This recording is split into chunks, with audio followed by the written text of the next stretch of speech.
खबर उन्नाव से, जहां भाजपा सांसद साक्षी महाराज ने कार्यक्रम के दौरान अपने विवादित बयानों से राजनीतिक और धार्मिक चर्चाओं को नया मोड़ दिया।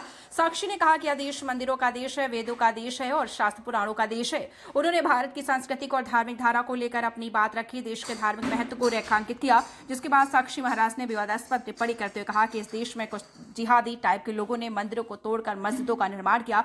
साक्षी ने कहा कि समझदार मुसलमान खुद ही देख लें कि कहां कहां मंदिर को तोड़कर मस्जिद बनाई गई है। बता दें कि साक्षी ने कहा कि यदि इस मामले में हम मौन हो जाएंगे तो भविष्य में किसी को किसी प्रकार की बेयोजना और सर्वे की जरूरत नहीं पड़ेगी। आपको बताते चले, मंदिरों और मस्जिदों के मुद्दे पर हमेशा विवाद हो रहा है। साक्षी महाराज ने भारतीय राजनीति के बड़े नेता और भाजपा के केंद्रीय गृह मंत्री अमित शाह के बयान पर टिप्पणी की, जिसमें अमित शाह ने भीमराव अंबेडकर के सम्मान में कुछ बातें कही। साक्षी ने इस बयान पर अपनी प्रतिक्रिया दी। अमित शाह ने अंबेडकर के सम्मान में जो बयान दिया वह बिल्कुल सही है, लेकिन इसके साथ ही उन्होंने सवाल उठाया कि जब लोग अंबेडकर का नाम लेते हैं तो याद रहना चाहिए कि कुछ समय पहले ही लोकसभा चुनाव में अंबेडकर को हराने का काम किया गया था। साक्षी महाराज ने संसद में भाजपा सांसदों के घायल होने के मुद्दे पर अपनी प्रतिक्रिया दी। कहा कि मेरे सामने घटना घटित हुई है। उन्होंने कहा कि कांग्रेस द्वारा बदतमीजी से पूरे संसद की गरिमा को ठेस पहुंचाई गई।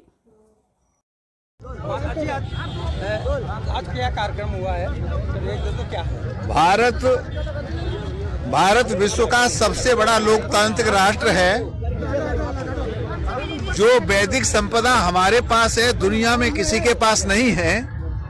सारी दुनिया सो के जगी भी नहीं थी। हमने 4 वेद बना दिए थे, 6 शास्त्र बना दिए थे, 18 पुराण बना दिए थे।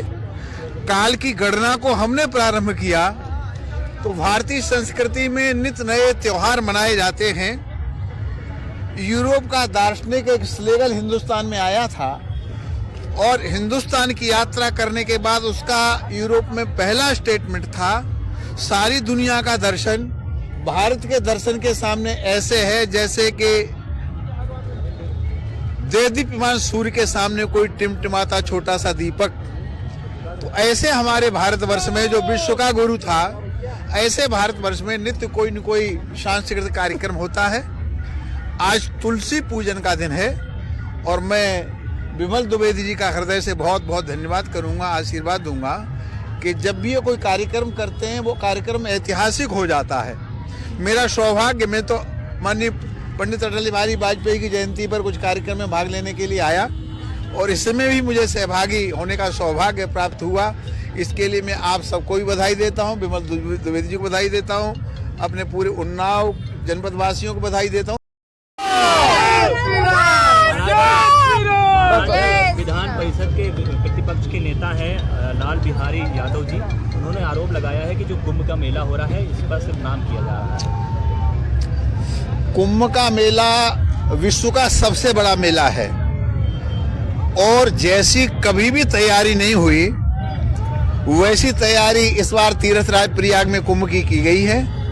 मैं 3-4 बार तो वहां देखने के लिए जा चुका हूं और आज सीधा कुंभ क्षेत्र में ही जाने वाला हूं। आप सबको आमंत्रित करना चाहूंगा। 11 तारीख को रामलीला मैदान से 9 बजे हमारा कुंभ क्षेत्र में प्रवेश होगा, ढोल नगाड़ों के साथ में, हाथी घोड़ों के साथ में। तो आप आएंगे, कुंभ की शोभा को देखेंगे और जो उत्तर प्रदेश के मुख्यमंत्री माननीय योगी आदित्यनाथ ने भारत के प्रधानमंत्री मोदी जी के नेतृत्व में कुंभ में व्यवस्था की, उस व्यवस्था को भी आप देखेंगे। ऐतिहासिक, सारा विश्व देखने के लिए आ रहा है, विश्व की मीडिया आ रही है, विश्व के कैमरे आ रहे हैं। उसके बाद यहाँ के कुछ लोगों को न दिखाई दे तो स्थिति यह है, सूर्य निकले और उल्लू को न दिखाई दे तो इसमें सूर्य का कोई दोष नहीं है, इसमें तो उल्लू का ही दोष कहा जाएगा।